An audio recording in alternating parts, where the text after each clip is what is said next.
Halo semuanya, kan? Yakin Skala Pranata.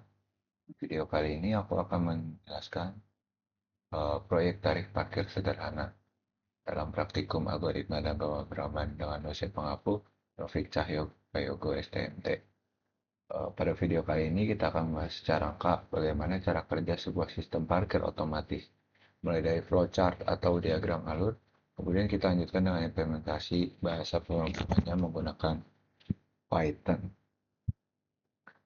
Flowchart yang kita bahas adalah alur yang mengatur proses perhitungan tarif berdasarkan plat kendaraan, jenis masuk, jenis kendaraan, jenis keluar, dan perhitungan lama parkir serta tarifnya.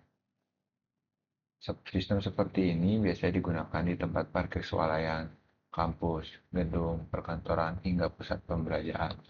Tujuannya dibuat flowchart ini adalah untuk menggambarkan logika perhitungan secara sistematis sebelum diterjemahkan ke bahasa pemrograman. Jadi dalam video ini kita akan mengupas yang pertama penjelasan setiap bagian flowchart, yang kedua logika perhitungan tarif berdasarkan jenis kendaraan, yang ketiga penanganan kasus khusus seperti keluar melewati tengah malam, yang keempat penerapan logika ke dalam program Python, dan yang terakhir contoh input dan output program. Oke, di sini langsung saja kita masuk ke dalam flowchartnya.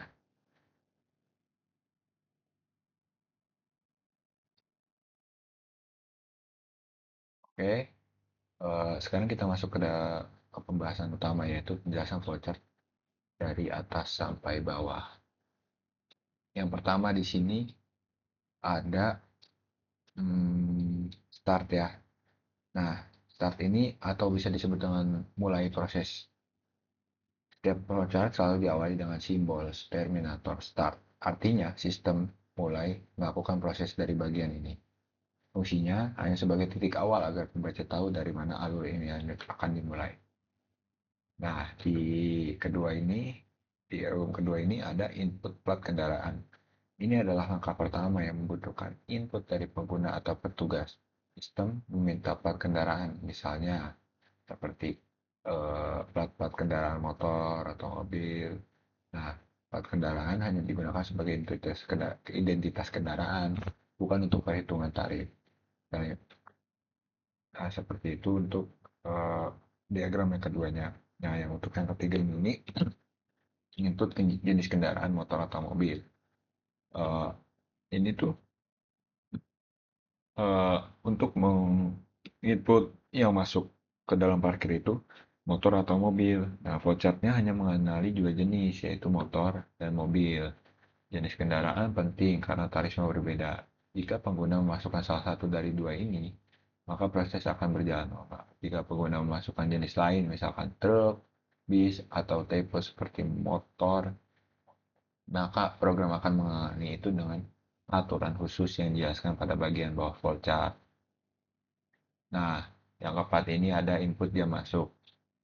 Ya, di input jam masuk ini adalah waktu kendaraan masuk ke area parkir. Nah, biasanya dalam format jam 0 sampai 23. Nah, jam masuknya sangat menentukan lama parkir.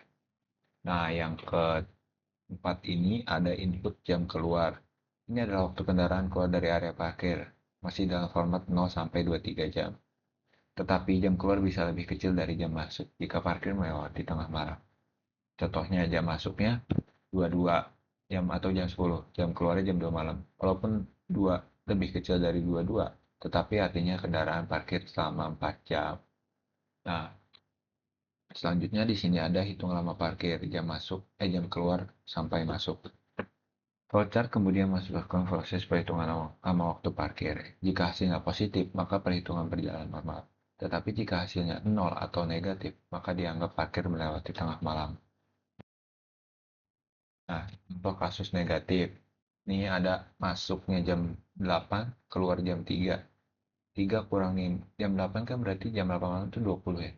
Berarti 3 kurangin 20, 17. Nah, ditambahkan 24, lamanya itu berarti 7 jam. Nah, ini adalah cara standar untuk menghitung waktu lintas hari.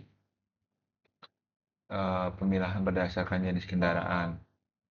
Flowchart kemudian memisahkan logika berdasarkan jenis kendaraan. Jika kendaraan motor hilang, Jika kendaraan motor, hitung tarif motor. Artinya jam pertama dikenakan tarif 2.000.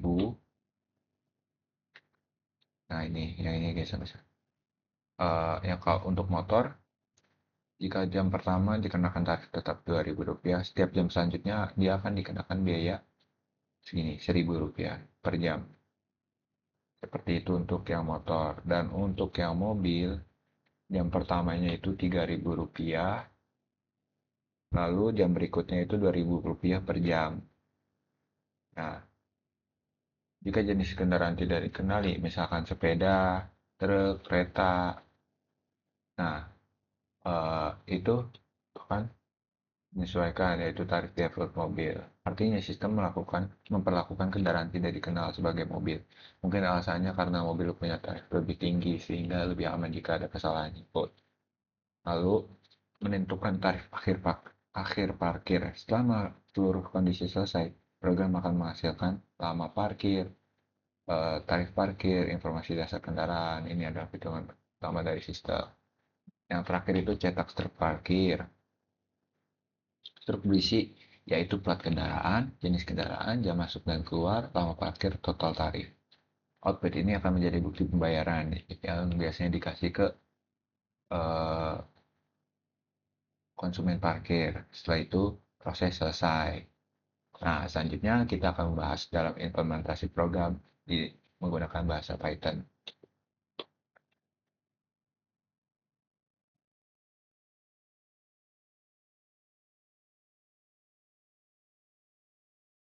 Nah, oke teman-teman, di sini saya akan menjelaskan implementasinya. Nah, di sini saya menggunakan PyCharm untuk mengcoding ininya program yang tadi. Nah, sebentar teman-teman. Implementasi Python dari flowchart sistem parkir pada dasarnya memetakan setiap langkah dalam diagram ke bentuk instruksi program. Flowchart hanya menunjukkan logika, sedangkan Python menerjemahkannya menjadi kode yang bisa dijalankan komputer. Nah, di sini yang pertama ini ada input data dalam Python.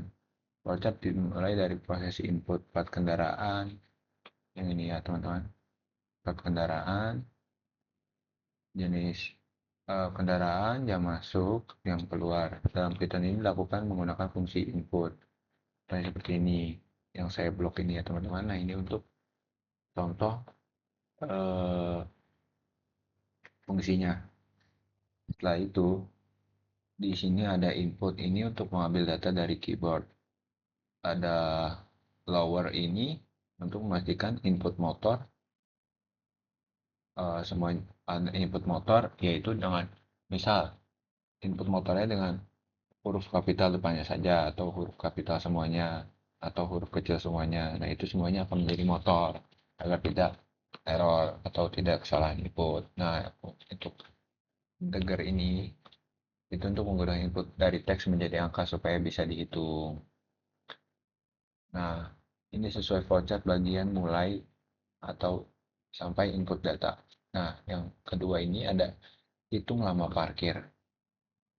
Nah, lama parkir jam keluar sampai jam masuk, jika hasilnya lebih dari 0, maka ditambah 24. Nah, contoh implementasinya seperti ini. Nah, ini yang saya blok ya, guys. Nah, ini contoh kasus. Karena apa perlu pengecekan 0. So, yang ini, guys. Nah, itu karena kasus seperti ini. Masuk jam 22, keluar jam 2. Perhitungan normal 2 itu kalau dikurangin 22 minus 20 kan. Nah, harusnya 4 jam. Dengan menambahkan 24 hasilnya benar. Jadi, misal 22 kurangin 22. Nah, itu hasilnya 20 ditambah lagi 24. Nah, hasilnya jadi 4 jam kan. Nah, ini untuk kendaraan masuk hari ini dan keluar hari esok. Flowchart menggambar decision box uh, seperti ini ya. Lama ini. Terus dan Python menerjemahkannya dengan if. Lalu yang ketiga itu ada penentuan tarif parkir berdasarkan jenis kendaraan. Flowchart memiliki percabangan. Jika jenis motor 1 jam. Nih. Lama 1 jam itu 2000 ditambah 1000 ini ya guys ya. Nah lalu tiap per jamnya dia akan menambah 1000. Lalu untuk yang mobil 1 jam pertamanya itu 3000. Nanti dia 1 jam berikutnya itu nambahnya 2000. Nah seperti itu untuk ini. Nah if else ini gunakan menggantikan decision branch pada flowchart. Lama minus 1 yang ini karena jam pertama dihitung harga dasar.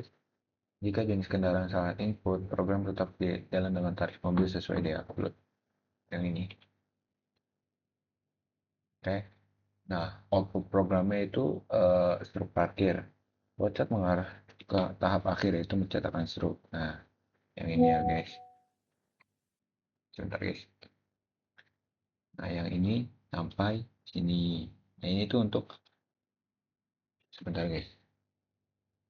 Nah, ini tuh untuk mencetak struk parkirnya.